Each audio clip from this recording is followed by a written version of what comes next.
నీతిమంతునికి కలుగు ఆపదలు అనేకములు, వాటన్నిటి నుండి యెహోవా వానిని విడిపించును. కీర్తన గ్రంథము 34 అధ్యాయము 19 చూసినట్లయితే, నీతిమంతులు అంటే గిట్టిన వారు అనేక మంది ఉన్నారండి. నీతిమంతులు అంటే పడనవారు, నీతిమంతులు అంటే ఎంతో ఎంతో వేదంతో ఉంటారు. నీతిమంతులు అంటే గిట్టిన వారు ఉంటారు.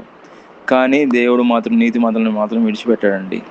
నీతిమంతులు ఎన్నో బాధలు వచ్చినప్పటికీ వారిని విడిచిపెట్టాడు.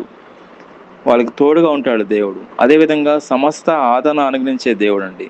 2 కొరింథీయులకు రాసిన పత్రిక 1 అధ్యాయము 3-4 అదేవిధంగా నా కృప నీకు చాలును అంటున్నాడు. దేవుడు మన బాధల్లో ఆయన కృప మనకు తోడుగా ఉంటే చాలండి. బలహీనత యందు నా శక్తిని పరిపూర్ణమవుతున్నా అన్నాడు. 2 కొరింథీయులకు రాసిన పత్రిక 12 అధ్యాయము 9 కాబట్టి దేవుడే మనల్ని కనికరం చూపు తండ్రి, సమస్త ఆదరణ అనుగ్రహించే దేవుడు. 2 కొరింథీయులకు రాసిన పత్రిక 1 అధ్యాయము 3-4 దేవుడే మనల్ని సమస్త దుర్నీతి నుంచి విడిపించి నీతిమంతులను ఆయన ఎప్పుడు విడిచిపెట్టాడు.